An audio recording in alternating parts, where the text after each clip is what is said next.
Hello everyone and welcome to the Collection Centre here at Brooklands Museum. My name is Vicky and I'm the Collections and Archive Relocation Assistant.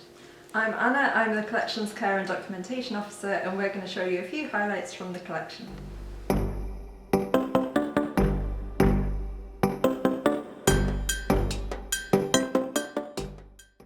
So this box is a very good example which demonstrates how we have repackaged our medals and badges collection here at Brooklands Museum.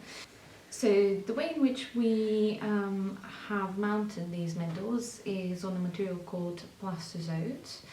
This is a conservation grade material, and we have then placed each individual item on a material called Tyvek.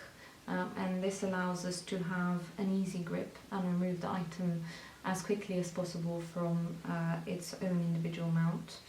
At the front of the box you can see a humidity indicating card, which gives us an idea of what the humidity level is inside the box. And why this is important is because most of the materials that we have in this box are metals, which are very prone to corrosion. And if there are changes in the humidity levels inside the box, then that means the items are more prone to deterioration. So we're using these humidity cards as a way of monitoring the environment and then ensuring that we're taking the best care of the items that we have in the box.